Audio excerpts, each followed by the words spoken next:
For the first time in more than a decade, a hurricane makes landfall in Florida. This is life-threatening. Hermine packing a powerful punch, whipping up waves, knocking down trees left and right. I mean, we have a tree that came down across the roadway, and they've already got first responders here working on it. And we're not out of the woods just yet. A transformer blows up over the St. Johns River, leaving thousands in the dark. Right now, we've got live team coverage with where the storm is heading this morning, how it's going to impact you. And good Friday morning, folks. Welcome here to Good Morning Jacksonville. We appreciate you waking up with us. We are now tracking what is Tropical Storm Hermine at this point. It was Hurricane Hermine. Things are not over at this point. We're going to take a quick look at where it is right now with meteorologist Mike Prengley. That's right. It is now Tropical Storm Hermine. Good morning. If you're just waking up, quite a night. We had a lot of action going on around 12:30, 1 o'clock with tornado warnings and some down trees, especially in Baker County. Columbia County saw some of the worst wind damage from a tropical system since 2004. So this is a big deal as it continues to scoot across southeast Georgia. We can't give the all clear yet because we're all still in a tornado watch. All right, and this is going to pick up speed, so forward speed. So we're not expecting this to stick around all day, but at the same time, we're still not advising travel, especially early this morning. We're probably not going to give the all clear until later this morning and this afternoon. So we take a look at the latest forward speed. If you're traveling northward, this is a big travel day because we've got the big holiday weekend, and unfortunately, it looks like the Carolinas are going to be under the gun, so to speak, as we head through the afternoon up into the mid-Atlantic. So check those travel and flight plans. We're talking about numerous cancellations,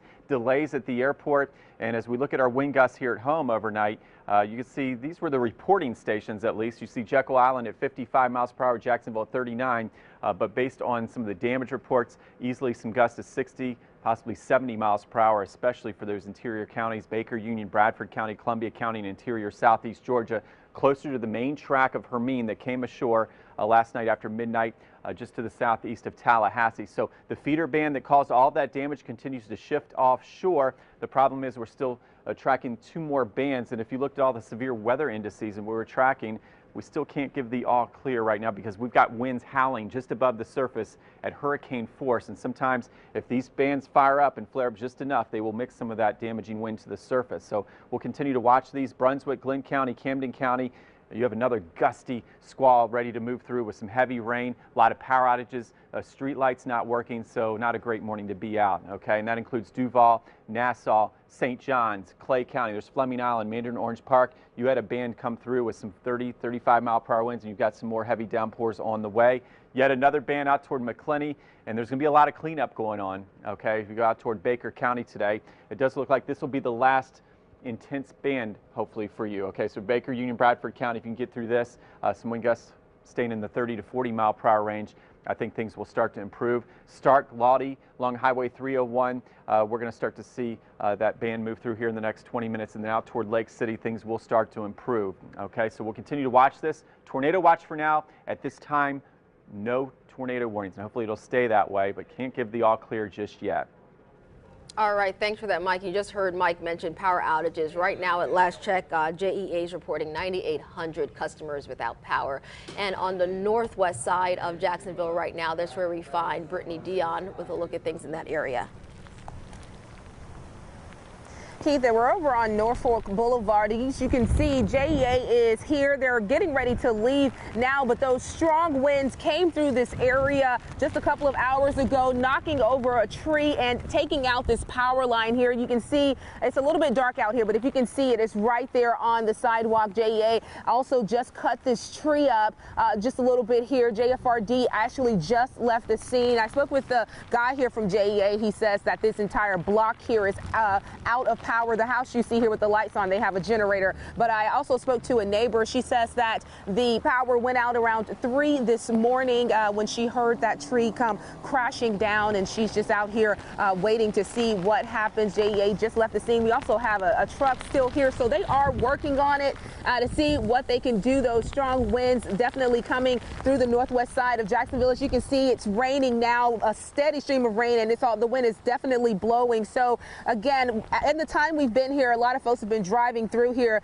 Authorities are asking people to stay home. If you don't have to be out in this mess, don't come out. We're live on the Northwest Side. I'm Brittany Dion, First Coast News. All right, Brittany. That's very true, Brittany. That's the message that we've been hammering home. If you don't have to be out there, do not. And I'm glad she showed that down power line as well. We spoke with, what's her name, Dana Clary from Georgia Power earlier this morning, and that was her main message that she wanted to hammer home. If you see power lines, call a crew. Do not try to touch them at all. Shelby Danielson has seen her share of damage, seen her share of power lines down as well. This is in Columbia County.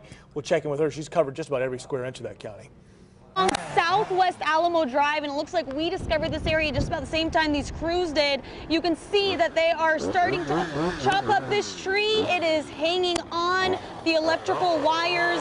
It doesn't look like anyone is either at home or awake in this home, but this is a massive tree that has fallen into the roadway partly, and behind me you can't really see because the power is out, so it's dark, but you see those wires just lying in the road. Oh, that is so dangerous. So that's why utility vehicles are on the move. They are staying alert, and I can tell you, they're doing a great job out here, but power is definitely out in this part of Lake City. All right, Shelby, thank you for that. The Red Cross has opened 7 shelters, several shelters around our area. 2 in Duval County, Atlantic Coast High School on R.G. Skinner, as well as the Legend Center on Sutel. Up in Nassau County, Hilliard Middle Senior High School is open, and in Clay County, you've got Keystone Heights, Orange Park High School, will operate shelters, and also Lake Asbury Junior High in Green Cove. In Baker County, you've got McClinney Elementary, that is open as well should you need it. All right, also we want to give you a quick heads up, school closures. Look, pretty much all of our First Coast public schools are closed, as well as the private schools as well. We have this listed on our website if you need to check it, firstcoastnews.com. So again, no excuses, no need to be out there on the roadways this morning. And here is something else you want to check out as well. We're going to put this on your screen for you, a list of emergency contacts. If you have any help, if you need any help at all, here are your emergency phone numbers. The city of Jacksonville, their hotline, we all know 630 City. St. Johns County, their emergency management is available to you, as well as JEA, again reporting 9,800 people without power. If you need to call them for an emergency, there's that number for you, as well as Northeast Florida's Red Cross. Jacksonville Jaguars, They're your back. Jaguars, they're back. They made a game in Atlanta. If you were wondering how their travels back, worked just fine. They got to Everbank shortly after midnight, I believe is when they got in. There's your bus, and there's the guys coming off wet but safe and sound. Atlanta, by the way, wins that football game 17-15. Next up, Green Bay Packers. We're still waiting for Alyssa Lang, though, and Mike Kay to come on home. Our sports team, they're out there with the Jaguars. Hopefully they'll make it home safely as well later on today. FCN Storm, the hashtag, use it, love it, know it. That's where you're going to cultivate all the pictures. If you haven't taken it, you just want to enjoy what we've got, take a look at everything that's been happening around the area. You can click that and see that as well. And Baker County, we've been all over that. Katie Jeffries, Jacob Long out there. The moment a tree fell on a home there overnight, a woman in her bedroom when the tree fell there. There's a look at it for yep, you. and saying that she is fine, although it cracked her ceiling. All of a sudden I heard that boom hit the roof. It didn't scare me. I just wondered, I know it was a limb, but I didn't know it did all that damage till I cut the light on. That woman and the rest of her family, we emphasize, are okay. Crews are out in Baker County right now trying to clean up that mess. All right, we do want to stress this. The bridges are open because a lot of folks have been calling in, also emailing us wanting to know. But hey, you're still asked to stay off of them even though they're open. Here's a quick look for you right now. A live look at the Buckman? At the Buckman Bridge for you right there. You can see it's open. There are some people out on the roadways, but again, crews are asking you, officials are asking you to please stay off the roads as they clear any debris that may have come down. We're going to toss things over now to Lindsay Boach for a quick look at where Hermine is now, where it's headed. Some bands that are continuing to move to the north and to the east. It's almost done. We're almost through this. I was just talking to one of my friends in Fleming Island. She said that the power is out there. Both of her kids just woke up. They were hearing the wind, hearing the rain. They were concerned that potentially a tornado. There are no tornadoes in the Fleming Island area. Actually, we had one tornado warning overnight, and that started at about midnight and that ended at 12:45, and that was up in Glenn and Camden County. So we have been pretty clear for the most part. No severe thunderstorm warnings either. We've just had a good amount of wind gusts up to about 55 miles per hour out towards Jekyll Island. out towards, we saw the shot of the Buckman Bridge in Mayport, in Orange Park at NES Jackson, and then in Mandarin we also saw wind gusts of about 52 miles per hour. So again, here's a look at the radar right now. We're seeing this band actually starting to break up as it gets a little closer to Jacksonville into northern Clay County and southern Duval County. And this band, the next band of rain coming through, also starting to break up just a little bit, continuing to weaken as it gets closer to the East Coast. We will continue to watch these. We still have a good amount of rain heading through the majority of the first coast, actually, and then out toward the west. Lake City seeing a little bit of a break right now, and then into Baker County seeing a little bit of a break as well. A little bit farther north, we're seeing some heavy showers that just moved through Folkston and then moving towards the Brunswick area.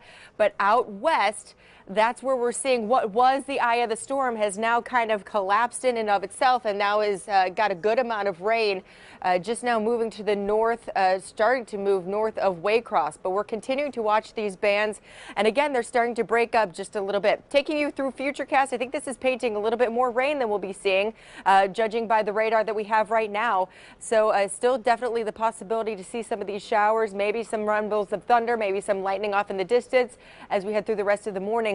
We cannot give the all clear just yet. We still are under a tornado watch until we get to 8 o'clock, and we'll continue to take a look at the radar right here as this continues to move to the north and the east. Again, these bands starting to break up just a little bit, but right now we're looking like we're still seeing a heavy amount of rain, especially to the north and the west of the Jacksonville area. Guys, back to you. All right, thanks for that, Lindsay. That band continuing to move towards northeast, and to the northeast would be St. Simon's Island, where Chris Williams is, hopefully with Joe and you guys are safe and sound, hopefully. How are things looking out there, Chris? Yeah, it's hard to tell whether the wind is getting stronger or if it's just sustained what it's been for the last hour and a half or so. You see these, the sign here is just, it's unreal how all of a sudden it just starts to whip back and forth. And if you look up at the flag, you can see just how powerful the winds are. Now, let's look up, and you can see these clouds racing off to the south and to the west, coming back in off of the ocean. You see how quickly those clouds are just racing across the sky. I hope that gives you an idea of just how hard the winds are out here. But if you look back here towards the surf and you see the waves crashing in here, we spoke with a police officer who says he's lived in this community for 50 years and he's never seen it like this. And now what they're looking at is they're curious as to how much higher this is going to get before high tide.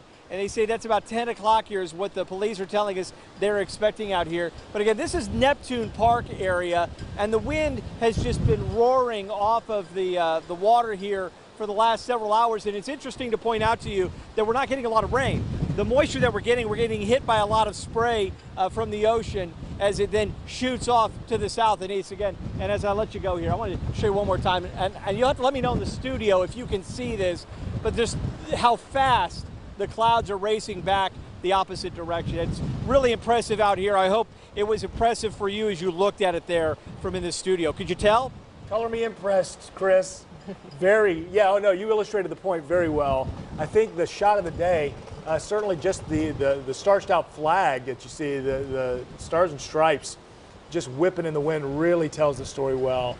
And of course the surf. Yeah, and how often have you seen this?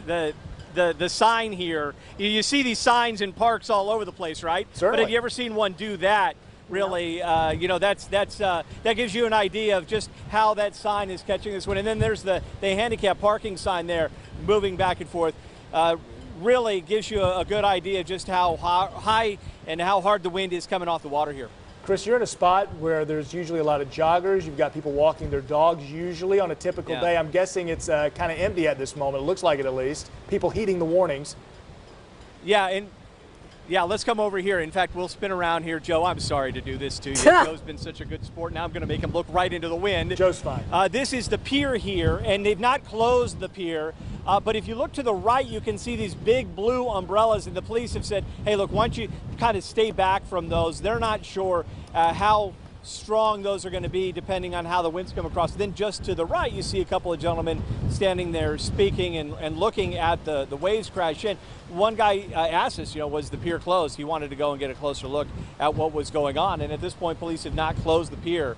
But for people who frequent this area, we've had a lot of people come by and take a look at this because they've never seen the water like this here in St. Simons Island. Chris Williams, thank you so much for that report from St. Simons. Let's go live. This is at the 95 in the Acosta, very near the Fuller Warren, excuse me. You can see we got some police activity there. We're told debris has landed there, so that is slowing down traffic big time. All right, we'll be back very shortly with another update. I don't know.